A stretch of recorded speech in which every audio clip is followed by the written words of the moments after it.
Estamos gravando. Muito boa noite, gente. Sejam todos muito bem-vindos, sejam todas muito bem-vindas para a nossa aula de número 15 do Biblifique.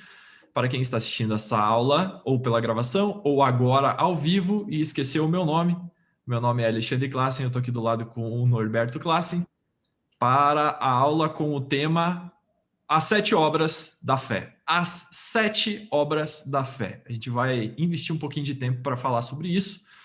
Vocês já leram esse texto durante essa semana, ou espero que tenham lido. A gente vai falar um pouquinho sobre as 7 obras da fé, não elas propriamente ditas hoje, mas vamos introduzir o assunto para a gente entender bem aquilo que Pedro quer dizer ali naquele momento.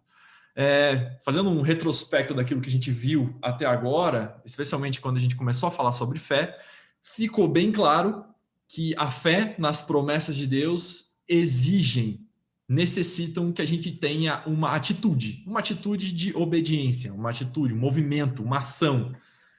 Obedecer, aliás, ter fé nas promessas de Deus envolve obedecê-lo, obedecer às ordens de Deus para que essas promessas sejam cumpridas e ter ação, ter movimento, ir para frente, fazer alguma coisa. E aqui, quando a gente fala de fé, a gente está falando de fé tanto a doutrinária aqui, doutrinária, quando eu digo doutrinária, estou dizendo a fé em Cristo, a fé que nós estamos em Cristo, aquela fé que é muito mencionada por Paulo, por exemplo, tanto essa fé quanto a fé que é mencionada, por exemplo, em Hebreus 11. Eu não quero ser preciosista aqui em fazer essa diferença de fé, mas é bom a gente ter em mente que uma coisa é a fé doutrinária, o Norberto gosta bastante de falar sobre isso comigo, uma coisa é a fé doutrinária, que é a fé, realmente aquilo que a gente crê, é como se fosse a nossa crença, e a fé que a gente precisa ter no nosso dia a dia, para nós alcançarmos as promessas de Deus na nossa vida, obedecer, enfim, aquela fé de Hebreus 11, que a gente viu que é a certeza da nossa esperança. Então ficou bem claro que ter fé envolve obras. Ter fé envolve obras. Por isso, eu quero que a gente abra junto em Efésios. Eu abro aqui, você pode acompanhar comigo.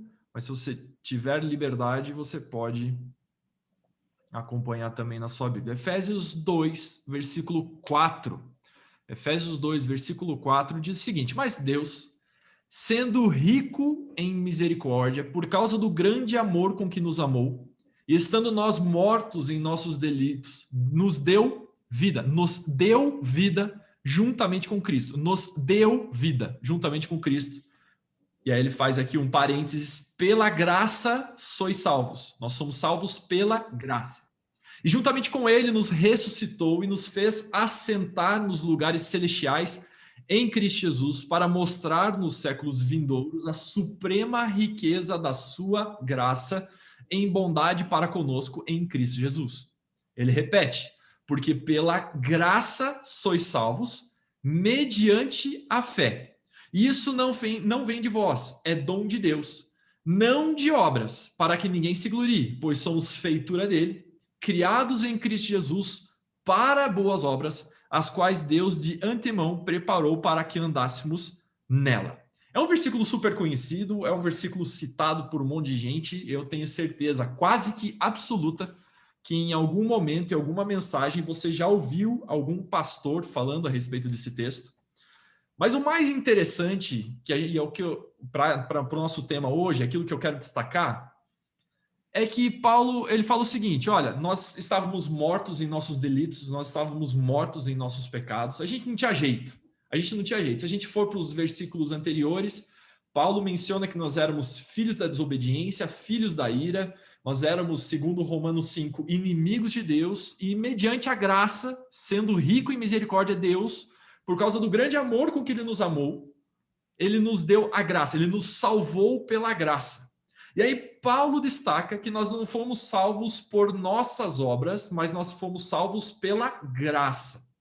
Nós não somos salvos por aquilo que nós fizemos, nós não somos salvos por aquilo que nós fazemos, nós não somos salvos pelas obras que nós realizamos, nós não somos salvos pelas obras de fé que nós realizamos, e nós não somos salvos pela obediência, não somos salvos por nada disso.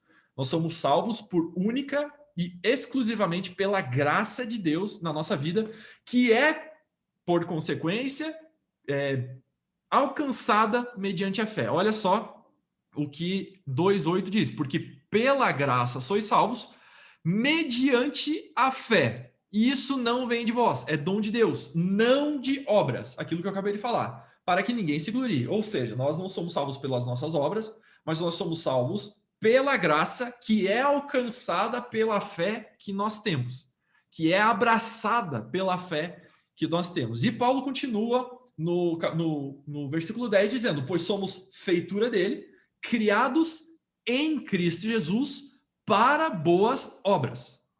É interessante a gente pegar esse versículo aqui e fazer uma analogia com aquilo que a gente vê em 2 Coríntios 5,17. Eu não preparei o texto aqui, ou aliás, será que eu preparei? Não, eu não preparei. Deixa eu abrir ele aqui, na minha Bíblia mesmo, 2 Coríntios 5,17. Essa primeira parte do versículo tem muito a ver com esse versículo aqui que Paulo cita em Coríntios. Portanto, se alguém está em Cristo, que é aquilo que Paulo está falando aqui, nova criatura é, e as coisas velhas já se passaram e tudo está se fazendo novo. Tudo se fez novo, tudo está se fazendo novo. É um gerúndio aqui.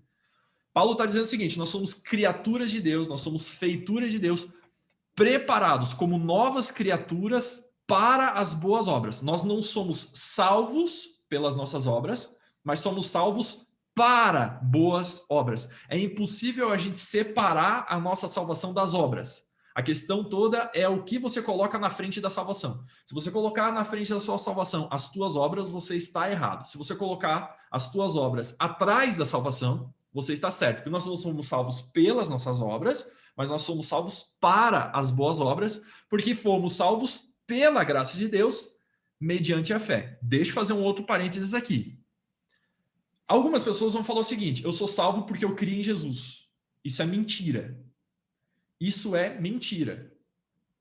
Nós somos salvos pela graça de Deus. E esta graça é abraçada na nossa vida pela fé que temos nessa graça. Mas a graça de Deus é que nos salva. Se a gente falar, por exemplo, que a gente é salvo pela fé, a gente está falando que a viagem é mais importante que o destino final. Que o transporte que nos leva para o nosso destino final é mais importante do que o próprio destino final.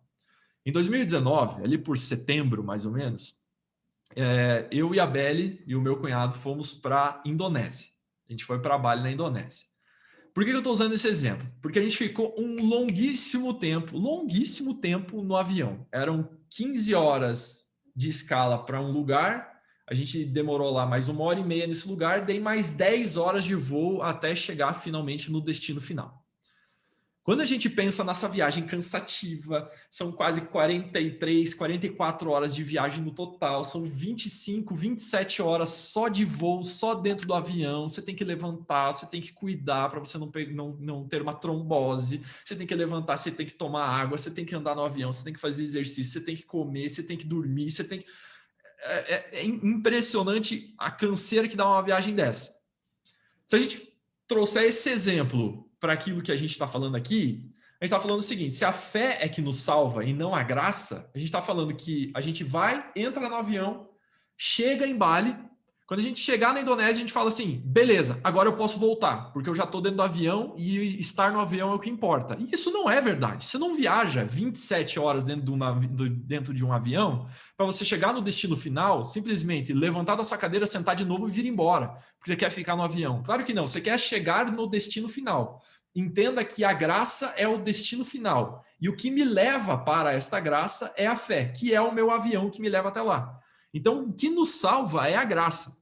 Mas o que faz a gente alcançar essa graça, o que faz essa graça entrar na nossa vida é, de fato, a fé que nós temos nisso. Só que, voltando ao assunto que a gente está falando aqui, nós somos salvos para boas obras.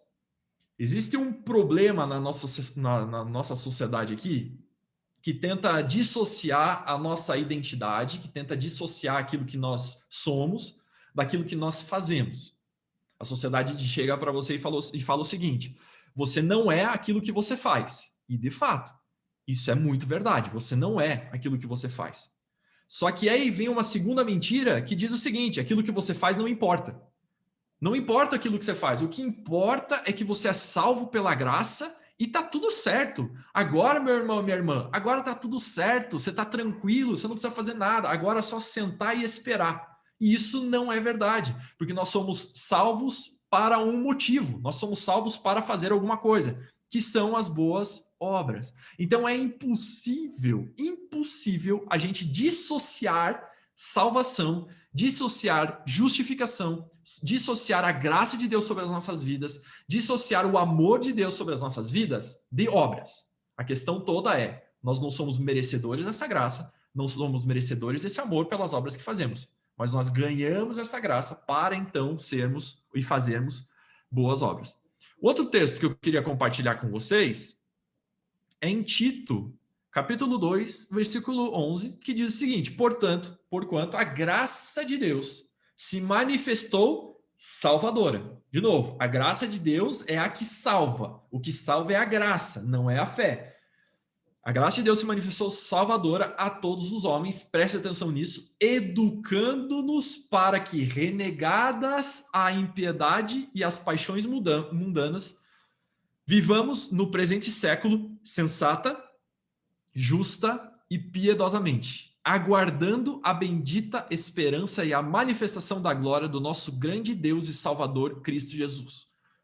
Deixa eu parar por aí e vamos entender o que está acontecendo aqui. Paulo está falando com Tito o seguinte: Tito, a graça de Deus se manifestou para nos salvar.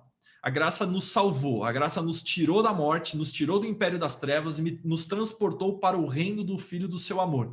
A graça de Deus nos salvou do pecado, a graça de Deus nos salvou da escravidão do pecado, a graça de Deus nos salvou do inferno. E além dela nos salvar, além dela se manifestar salvadora, ela ainda nos educa.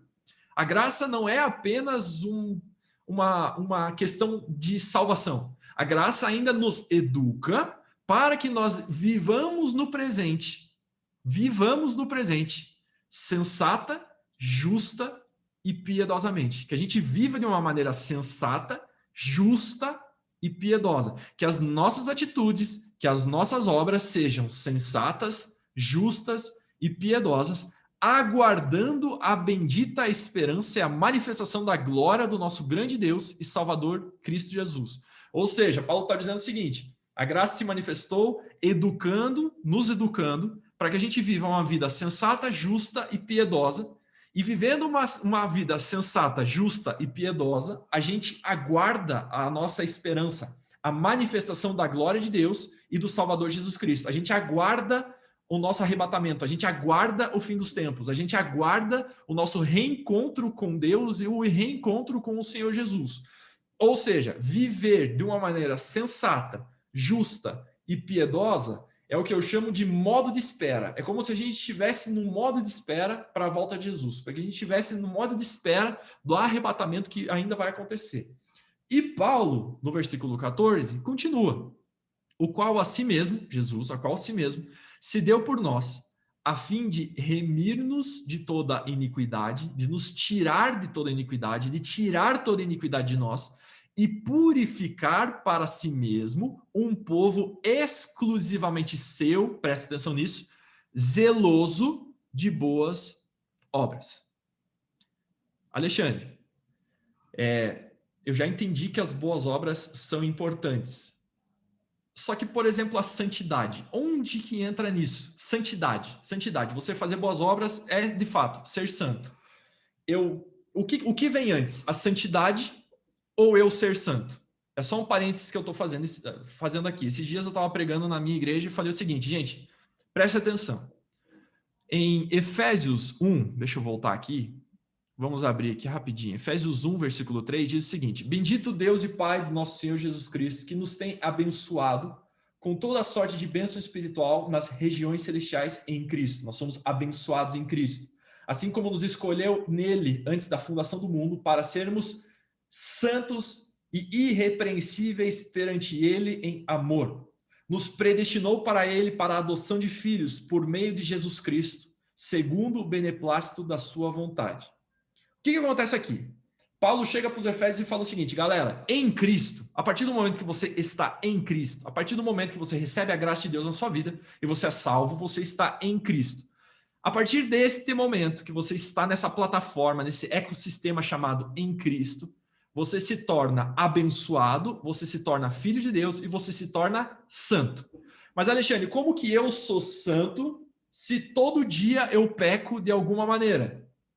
É porque no Evangelho, no Reino de Deus, nós recebemos o diploma antes de nós fazermos a faculdade. Jesus olha para a gente, aliás, Deus olha para nós, lavados pelo sangue de Cristo, ele olha para nós e fala: vocês são santos, agora vão lá e vivam uma vida santa. Vivam uma vida sóbria, justa e piedosa. Agora vivam uma vida de boas obras. Nós recebemos um título, nós recebemos uma identidade primeiro para depois viver essas boas obras. É por isso que nós não somos salvos pelas boas obras. Nós somos salvos para as boas obras. As obras são importantes. As obras são importantes para a fé, as obras são importantes para a nossa salvação, as obras são importantes para a nossa justificação. Não caia no engano que algumas pessoas tentam falar para você de que as obras não são importantes. As tuas obras, as tuas atitudes, as tuas ações, os teus pensamentos, tudo aquilo que você faz é extremamente importante. Alexandre, por quê? Porque Tiago 2 diz o seguinte no versículo 14. Tiago 2, versículo 14. A gente já viu até agora que a prática das boas obras, as boas obras, são um lifestyle, são um estilo de vida das pessoas que foram salvas, das pessoas que têm fé, das pessoas que entendem a fé, que entendem o que são em Cristo. É o lifestyle dessas pessoas, as boas obras. É necessário que a gente faça boas obras. Tiago fala o seguinte: meus irmãos, qual é o proveito se alguém disser que tem fé, mas não tiver obras? Pode acaso semelhante fé salvá-lo? Antes de eu continuar aqui, deixa eu fazer um parênteses que é bem importante. Tiago foi o primeiro livro do Novo Testamento escrito. Ele foi escrito ali no ano 47 a 50 depois de Cristo. Então imagine que Jesus morreu com 33 anos. 16, 17 anos, Tiago estava escrevendo essa carta, essa epístola, essa carta para a igreja. Então ele é o primeiro livro escrito depois de Cristo. É o primeiro livro da Bíblia escrito no Novo Testamento. Todo aquele entendimento sobre graça, todo o entendimento sobre as obras, todo o entendimento sobre o favor imerecido, o amor imerecido de Deus, o amor imerecido que nós recebemos de Deus pela obra de Jesus, a graça manifesta na obra de Jesus, tudo aquilo ainda estava sendo entendido. Então encare esses versículos que a gente vai ler aqui como uma discussão, como um discurso retórico de Tiago, dizendo, ou pelo menos mostrando, a grande importância que as obras têm na nossa vida. E ele diz o seguinte: qual que é o proveito da tua fé se a sua fé não tiver obras? E ele dá um exemplo no versículo 15. Se um irmão ou uma irmã estiverem carecidos de roupa e necessitados do alimento cotidiano, e qualquer dentre vós lhe disser: ide em paz, aquecei-vos e fartai-vos, sem contudo lhe dar o necessário para o corpo, qual é o proveito disso? Interessante porque é um exemplo tão atual, né? É um exemplo super atual. A gente vê agora, né, a pandemia gerou muitas pessoas com muitas dificuldades financeiras. E aí nós temos alguns irmãos na nossa igreja com muitas dificuldades financeiras, alguns irmãos que nós conhecemos com dificuldades financeiras. E aí Tiago está dizendo o seguinte: queridão, o que te serve a grande fé que você tem em Jesus, essa fé que você vive falando, essa fé que você usa para orar, essa fé que aí você fala que tem, se você não consegue ajudar, se você não consegue entender que o seu irmão precisa de ajuda, ao ponto de você olhar para o seu irmão e falar assim: olha, eu não consigo te ajudar agora, outro dia você volta e aí eu consigo te ajudar. O Tiago está falando o seguinte: cara, não adianta isso aí. Isso aí não é fé de verdade. Porque que proveito existe na sua fé se essa fé não se manifestar em obras, se essa fé não acabar em obras, se essa fé não culminar em obras? Afinal, nós não somos salvos por causa das nossas obras, mas nós somos salvos aliás, nós não somos salvos pelas nossas obras, nós somos salvos para as boas obras. Imagine Deus olhando para você e falando o seguinte: escuta, cara, eu te dei o meu filho, eu te dei a graça imerecidamente, eu te perdoei imerecidamente. Você merecia ir para o inferno, mas eu fui misericordioso com você, fui amoroso com você, para que você agora manifeste esse amor, para que você manifeste essa graça, para que você manifeste isso na vida das outras pessoas, as pessoas que estão à sua volta, para que você faça boas obras. E aí você fala que tem fé, você fala que crê, você fala que, cara, você afinal é crente. Eu sou crente, você fala. Eu sou crente, eu tenho fé. E aí quando você precisa ajudar alguém, você não ajuda. Hoje no meu Instagram eu respondi uma pergunta, a pessoa pergunta assim, Ali, existe a possibilidade de eu pegar meu dízimo e ajudar alguém necessitado? Existe alguma possibilidade de eu fazer isso? Eu estou errado? Eu estou certo? E no primeiro momento, quando você olha isso, você fala assim, é uma baita boa intenção. O cara tem realmente uma boa intenção. E aí, no segundo raciocínio que você faz, você percebe a grande dificuldade que nós temos de sermos generosos. A dificuldade que a gente tem em tirar aquilo que a gente tem do nosso bolso e poder ajudar alguém que está precisando, um irmão que está precisando. Eu não estou falando de qualquer pessoa que você não conhece, estou falando de um irmão que está precisando. Eu falei assim, cara, imagine o seguinte, em outro momento a gente pode conversar sobre isso. O dízimo do Antigo Testamento era de mais de 22%. E você está reclamando por causa dos 10%. Você quer substituir, você quer jogar os 10% aí, porque 10% para você é o máximo que você pode ser generoso. Mais do que isso, de forma alguma. Eu não posso ser mais generoso que isso. Eu não posso dar mais do que 10%. E aí Deus olha para você e fala assim, escuta, eu dei o meu filho. E você não consegue ser generoso? Você não consegue ajudar o corpo de Cristo? Você não consegue ajudar o seu irmão? Você não consegue fazer uma oferta para o seu irmão?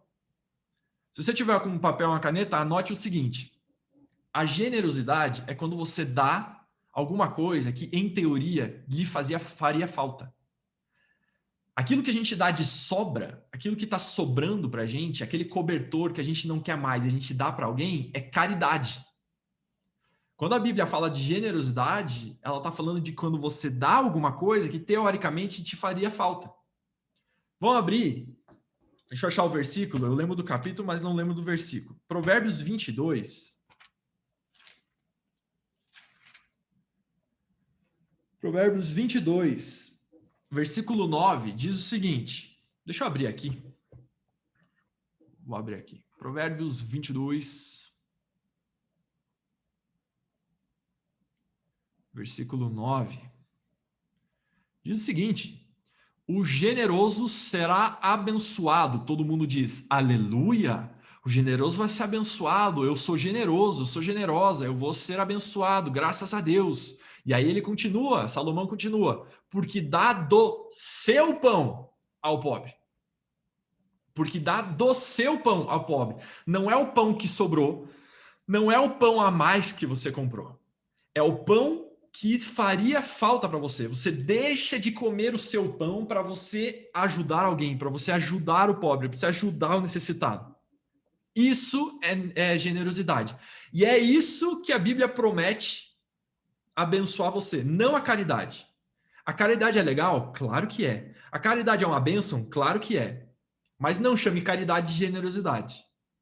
Eu não sei nem por que eu estou nesse assunto, mas não chame caridade, não chame de generosidade aquilo que é caridade. Generosidade é generosidade, dá do seu pão. E a generosidade não é o assunto aqui, a generosidade é uma manifestação da graça de Deus, quando você finalmente é grato a Deus por aquilo que ele fez por você.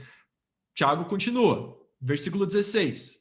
Aliás, versículo 17. Assim também a fé, se não tiver obras por si só, está morta. Mas alguém dirá, tu tens fé e eu tenho obras. Mostre-me essa tua fé sem as obras e eu, com as obras, te mostrarei a minha fé. Ou seja, a prova da nossa fé são as nossas obras. A prova dela são as nossas obras. Crês tu que Deus é um só? Fazes bem. Até os demônios creem e tremem. Essa história de tipo assim, não, eu sou salvo porque eu creio em Jesus. Queridão, não é assim que funciona. Que crê em Jesus, até o demônio crê. Até o diabo crê em Jesus. Até o diabo sabe quem é Jesus. Não é assim que funciona. Existem coisas mais profundas que isso. A fé é mais profunda que isso. É você se colocar debaixo do senhorio de Jesus. A gente já viu isso nas últimas aulas. É você se colocar debaixo do senhorio de Jesus e deixar que Jesus mande na sua vida. Queres, pois, ficar certo, homem insensato, de que a fé sem obras é inoperante? Não foi por obras que Abraão, o nosso pai, foi justificado quando ofereceu sobre o altar o próprio filho Isaque? Ele está mencionando aqui o texto de Gênesis 22, quando Deus pede que Abraão leve Isaque para ser sacrificado, e aí no último minuto, no último segundo, aparece ali um anjo e fala assim, não, Abraão, não faça nada, isso foi uma prova, Deus já viu que você tem fé, Deus já viu que você é obediente, Deus já viu as tuas obras, está tudo certo, está tudo correto, você creu e você agiu, está tudo bem, agora está aqui o cordeiro e sacrifica o cordeiro. 22. Vês como a fé operava juntamente com as suas obras, com efeito. Foi pelas obras que a fé se consumou. As obras são a consumação da fé. E se cumpriu a escritura, a qual diz, ora, Abraão creu em Deus e isso lhe foi imputado para a justiça. E foi chamado amigo de Deus. Verificais que uma pessoa é justificada por obras e não por fé somente. De igual modo, não foi também justificada por obras a meretriz Raabe, lá em Jericó, com os espias de Josué. Quando acolheu os emissários e os fez partir por outro caminho, para finalizar, porque assim como o corpo sem espírito é morto, assim também a fé sem obras é morta. A fé sem obras é morta. Não existe fé se não existir manifestação de obras. Não existe fé se não existir manifestação na sua ação, na sua atitude, na sua vida operante no dia a dia. Se a gente for parar para pensar, até interromper aqui, se a gente for parar para pensar em alguns textos, por exemplo, 2 Coríntios 5,10, diz o seguinte, 2 Coríntios 5,10,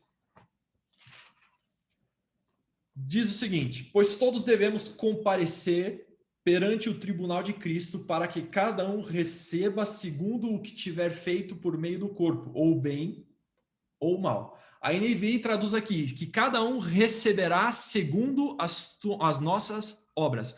Um dia, em um determinado dia, a gente vai estar diante de Jesus e as nossas obras serão contadas. As nossas obras serão pesadas. Na verdade, parafraseando aí Paulo em 1 Coríntios 13, 1 Coríntios 3, aliás, as nossas obras passarão pelo fogo. Deus vai pegar as nossas obras e vai colocar no fogo. Aquilo que for feito baseado na fé em Cristo Jesus durará como metal precioso. Aquilo que foi feito simplesmente para satisfação pessoal, aquilo que foi feito para levantar o meu ego, para dar glória para mim mesmo, vai queimar como feno, palha e madeira.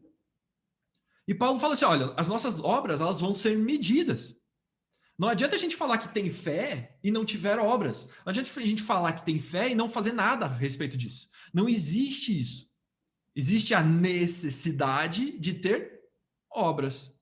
E Tiago fala assim, olha, a sua fé sem obras é morta. Mas que obras são essas?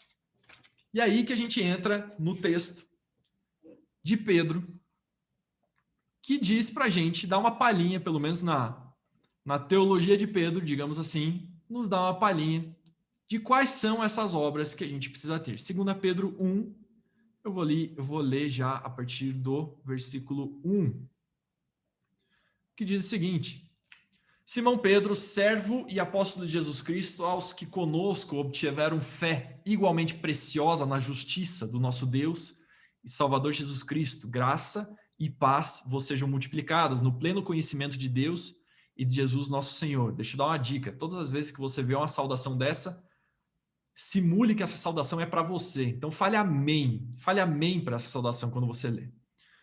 Versículo 3. Visto como, pelo seu divino poder, nos têm sido doadas todas as coisas, nos têm sido dadas todas as coisas que conduzem à vida e à piedade. Opa, isso aqui é legal.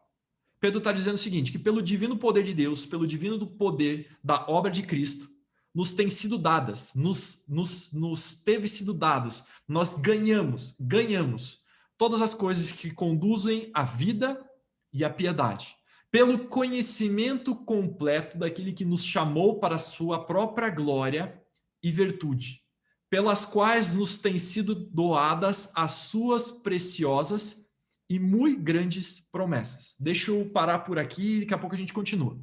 Pedro está dizendo o seguinte, que pelo divino poder de Deus, pela divina graça de Deus, pelo divino amor de Deus, foi nos dado todas as coisas concernentes à vida e à piedade.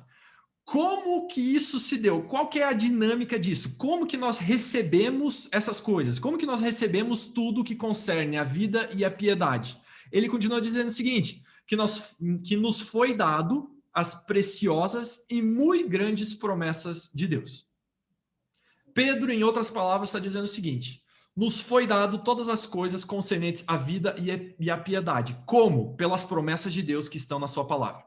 As promessas de Deus que estão na sua palavra, as promessas de Deus conquistadas por Jesus na cruz, as promessas de Deus nos dadas pela graça e pelo amor e pela misericórdia de Deus, são aquilo que nós precisamos para nos conduzir à vida e à piedade, para nos dar tudo que concerne a vida e a piedade. O cumprimento das promessas de Deus nas nossas vidas é receber, pelo divino poder de Deus, todas essas coisas que concernem a vida e a piedade. Ele continua, para que por elas, para que por essas promessas, para que pelo cumprimento dessas promessas, vos torneis coparticipantes da natureza divina. É pelas promessas de Deus nas nossas vidas que nós nos tornamos coparticipantes da natureza divina.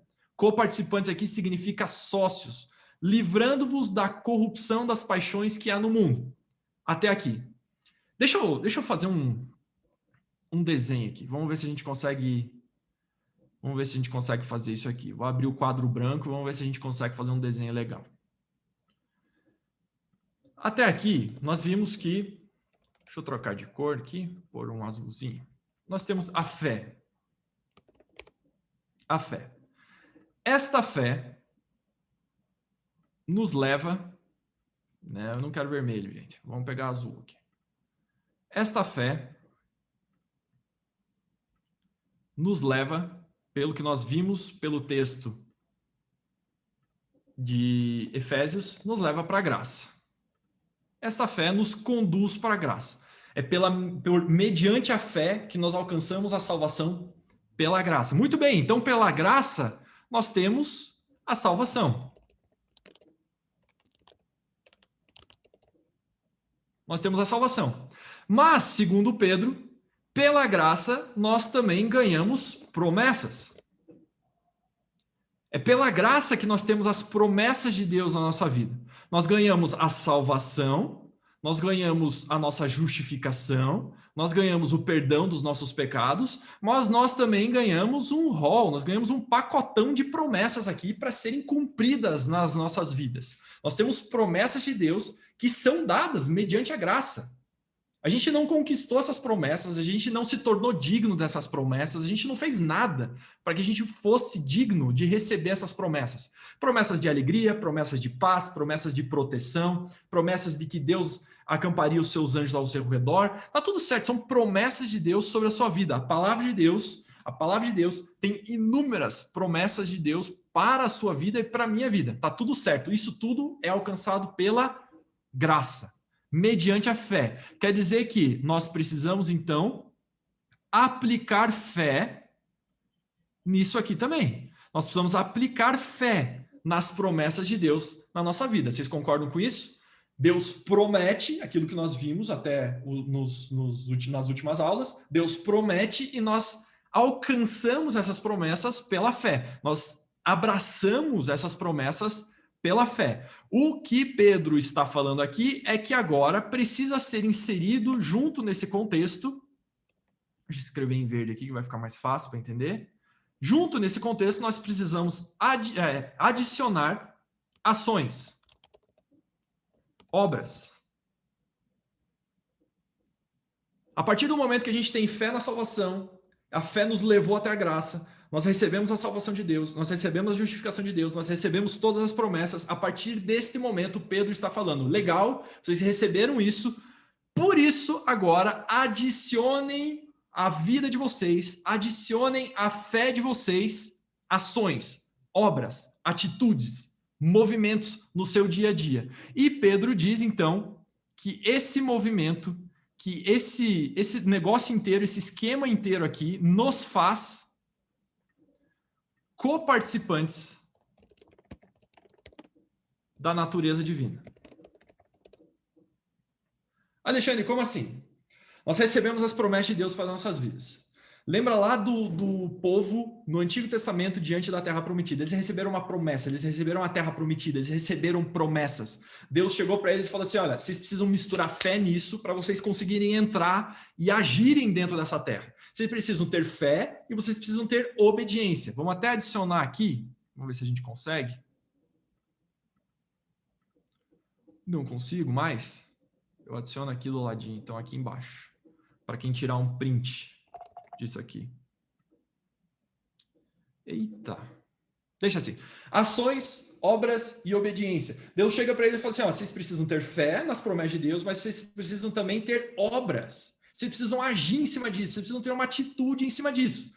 Essa atitude, essa amálgama, essa fé, graça, salvação, promessas e obras baseadas nessa salvação nos fazem coparticipantes da natureza divina. E a palavra coparticipantes aqui é literalmente sócios, parceiros. Se tudo aquilo que Deus fizesse fosse puramente salvação, a gente seria salvo e morreria logo em seguida.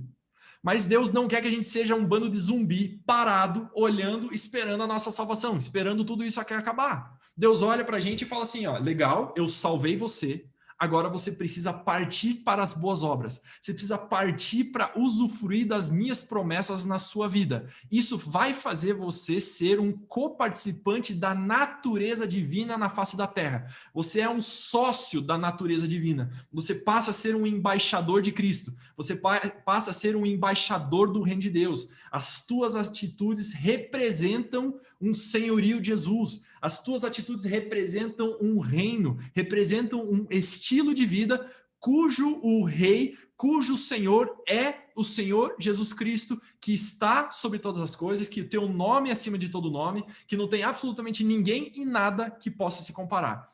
Esse quadro inteiro aqui é o que nos faz coparticipantes da natureza divina. Vamos voltar para o texto. Pedro continua assim, por isso mesmo, depois de tudo isso, reunindo toda a vossa diligência, associai com a vossa fé a virtude. E aí ele começa a fazer a lista das 7 obras da fé que nós precisamos adicionar à nossa fé para que então a gente seja coparticipante da natureza divina, para que a gente possa usufruir das promessas de Deus na nossa vida, para que a gente possa ver as promessas de Deus acontecendo na nossa vida, para que a gente seja aquilo que Deus planejou que a gente fosse.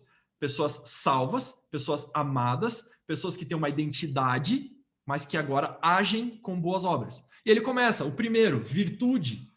Em algumas versões diz bondade, com a virtude o conhecimento, com o conhecimento o domínio próprio, com o domínio próprio a perseverança, com a perseverança a piedade, com a piedade a fraternidade e com a fraternidade o amor.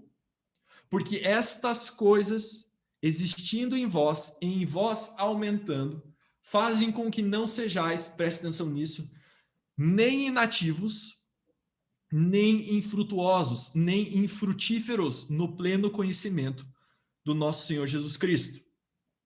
Pedro está falando o seguinte, se você adicionar aquilo que ele chama de obras da fé, aquilo que nós chamamos de obra da fé, aquilo que nós chamamos talvez de ingredientes da fé, ingredientes para a relevância, se você adicionar isso na sua fé, imagine que você tem um baldão, e esse balde tem um pouquinho de fé lá dentro. E aí Pedro te dá uma receita. Ele fala assim, ó, pega esses 7 ingredientes e adicione na sua fé, porque se você adicionar isso na sua fé, você não vai ser inativo e nem infrutífero.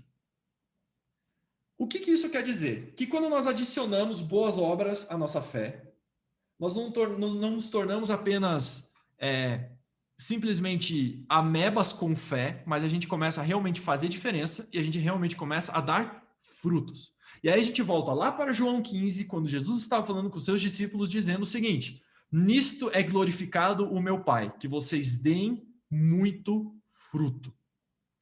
É uma obrigação nossa como salvos, como cristãos, como aqueles que receberam a graça de Deus na sua vida, que receberam o perdão de Deus, o amor de Deus na sua vida, dar frutos, porque nisto é glorificado o nosso Pai, nisto é glorificado o Pai Celestial, nisto é glorificado o Pai do nosso Senhor, que a gente dê muito fruto. Segundo Pedro, como que a gente dá fruto? Adicionando estas 7 obras à nossa fé. Se nós adicionarmos estas 7 obras à nossa fé, nós nos tornamos frutíferos no pleno conhecimento do nosso Senhor Jesus Cristo. Pois aquele a quem estas coisas não estão presentes é cego, vendo o sol que está perto, esquecido da purificação dos seus pecados de outrora. Em outras palavras, Pedro está dizendo o seguinte: se você não adicionar isto à sua fé, você é míope. Você só consegue enxergar de perto, você não consegue enxergar de longe, você não consegue vislumbrar o seu futuro, você não consegue vislumbrar o futuro do reino de Deus. Se você não consegue vislumbrar o futuro do reino de Deus, você tem um problema de esperança, porque esperança fala de futuro. E uma pessoa sem esperança é uma pessoa sem esperança. Ou seja, adicionar essas 7 obras, adicionar esses 7 ingredientes à nossa fé faz com que nós consigamos enxergar um pouco mais para frente, consigamos enxergar mais para longe, enxergar todo o reino de Deus de uma maneira mais inteligente, entender qual é o nosso papel na face da terra, entender qual que é o nosso papel dentro do propósito de Deus, dentro da história que Deus tem escrito. Quando alguém me pergunta o seguinte: Ali, eu quero descobrir por que eu nasci, qual que é o meu propósito, qual que é o meu chamado, eu não sei por que eu nasci, eu quero saber o meu propósito. Faz o seguinte, cara, antes de você saber o teu propósito, pega esses 7 ingredientes e insere na tua vida. Antes de você saber o teu propósito, antes de saber qualquer coisa, pega essas 7 obras da fé e mistura com a tua fé. Porque se você não fizer isso, você não consegue enxergar mais do que um palmo na sua frente. Você é míope, você não consegue enxergar uma visão futura, você não consegue enxergar um propósito de Deus para sua vida, você não consegue enxergar um futuro para você. Você precisa adicionar esses 7 ingredientes na sua vida. Pois versículo 10. Por isso, irmãos, procurai com diligência cada vez maior confirmar a vossa vocação e eleição. Porquanto dessa maneira é que vos será amplamente suprida a entrada no reino eterno do nosso Senhor e Salvador Jesus Cristo. Na semana que vem, a gente quer começar a entender um pouco os segredos, a verdadeira identidade de cada uma dessas obras da fé, de cada um desses 7 ingredientes da fé. Eu chamo isso de 7 ingredientes da relevância. Nós fomos criados, nós fomos chamados para ser imagem e semelhança de Deus. Nós fomos criados para sermos relevantes. Nós fomos criados para dar fruto. Qualquer árvore foi criada para dar fruto. Nós fomos criados para dar fruto. Nós sempre fomos comparados a árvores. Nós somos galhos enxertados. Nós somos ambugeiros enxertados. Nós fomos criados para dar fruto. João 15, Jesus fala isso com seus discípulos: vocês precisam dar frutos, porque nisso é glorificado o vosso Pai. Para dar fruto, para a gente ser relevante, para a gente fazer o que precisa ser feito, para a gente realmente fazer o que nós fomos chamados para fazer, individualmente e como igreja, nós precisamos adicionar estas obras à nossa fé. Nós fomos salvos para as boas obras. E Pedro aqui dá uma boa dica, um bom mapa, uma boa lista daquilo que a gente pode chamar de obras da fé, para a gente adicionar à nossa vida cristã, para a gente adicionar no nosso dia a dia. São obras muito práticas, extremamente práticas. Um dos textos mais práticos da palavra de Deus, e a gente vai começar a ver isso na próxima semana com detalhes, cada um deles. Dou até ênfase em um deles, ênfase particular minha, na verdade, que é aqui, ó, domínio próprio. Isso aqui é extremamente negligenciado por muitos cristãos e a gente vai ver isso com detalhes nas próximas aulas. Norberto, tem algum comentário? Sim, na verdade, duas coisas que me ocorreram enquanto você estava falando aí. Esses ingredientes da fé que precisam ser acrescentados à nossa fé, eu vi uma vez uma explicação de uma professora muito amada, que é a Dori, casualmente minha esposa e uma pessoa especialíssima. E ela compara cada um desses ingredientes, ou cada um desses aspectos, a ingredientes de um bolo. E uma vez misturados, eles não têm como serem separados novamente. Então, isso se mistura de tal maneira, se amalgama de tal maneira a nossa vida, que não tem mais como separar isso. Por isso, Pedro insiste na sua carta que isso de fato seja praticado por todos, né? Porque uma vez misturados como um bolo mesmo, e nas aulas que ela dava lá, literalmente trazia um bolo para a sala de aula, né? E os alunos comiam daquilo, era muito interessante. Né? Da mesma forma, nós nos misturamos com a própria identidade de Deus quando esses ingredientes fazem parte. Então, mais uma vez, né, aquilo que nós já temos conversado muitas vezes aqui, a vida cristã, ela não é simplesmente uma opção, né, que nós fazemos quando estamos em alguma dificuldade ou isso e aquilo. Deus não tem um botão de emergência. O cristianismo é uma cultura, é uma forma de vida que precisa de todos esses ingredientes.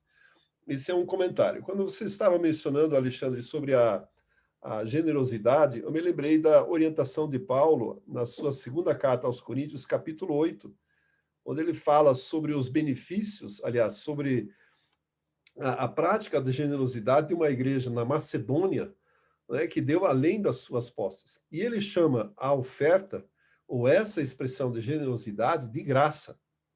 Ou seja, charis mesmo, no grego, charis. Assim como a graça nos salva, a expressão da generosidade é uma expressão da própria graça que nos salvou. Então, é muito, muito interessante isso, né? Isso foge completamente do legalismo de dízimos e ofertas e coloca um princípio muito acima de todo e qualquer valor que pessoas estão acostumadas a ouvir. Ou seja, expressar ou ofertar com generosidade, né? Os exemplos que você mencionou, de ajudar pessoas com generosidade, não somente com caridade, é resultado, fruto da graça que nos salvou. 2 Coríntios capítulo 8 e 9, se você tiver curiosidade, leia o texto e seja ministrado pelo Espírito Santo a respeito desse assunto. É isso. Acho até um detalhe importante, é que existe sempre essa discussãozinha graça-lei, obras da graça, obras da lei. Talvez, com quase 100% de certeza, é mais difícil, entre aspas, mais difícil viver na graça do que na lei. Porque nos é exigido muito mais na graça, depois agora que nós recebemos a graça de Deus, depois que fomos salvos pela graça, a gente precisa fazer muito mais agora por amor a Deus do que antes as pessoas precisavam fazer na lei no Antigo Testamento. Nesse aspecto eu tenho absoluta certeza que a graça é mais exigente. Nós precisamos muito mais, porque um exemplo muito simples é considerar o seguinte: se nós estivéssemos na lei e nós tivéssemos um código de conduta que nos dissesse o que devemos fazer para alcançar a salvação, nós cumpriríamos. Se lá dissesse, olha, você precisa ler a Bíblia 2 vezes por ano, ok, isso é um esforço, eu faço. Você precisa participar do Biblifique e assistir as 15 aulas em uma semana, tá bom, eu também faço. Precisa frequentar um culto, precisa dizimar de todo o dinheiro, enfim, todas as exigências nós cumpriríamos. Mas a graça nos dá justamente a liberdade de fazer o que nós achamos certo e errado. Por isso ela é muito mais difícil. Muito, muito mais difícil. Por isso se chama graça. É isso aí. Alguém quer fazer um comentário? Falar alguma coisa? Tirar uma dúvida? Alguém? Foi? É isso? Então, beleza. Vamos deixar Beleza. passar ileso, hein? Então, se viu? É isso aí, gente. É isso. Tenham uma boa noite. Boa pizza. Não, que pizza nada. Hoje é segunda-feira ainda. Que é isso, Alexandre? Hoje é segunda ainda. Vou dormir. Vamos dormir. Deus abençoe, gente. Obrigado por estarem aqui novamente. Amanhã, provavelmente, a aula esteja já na plataforma, tá bom? Deus abençoe, boa noite e até a próxima.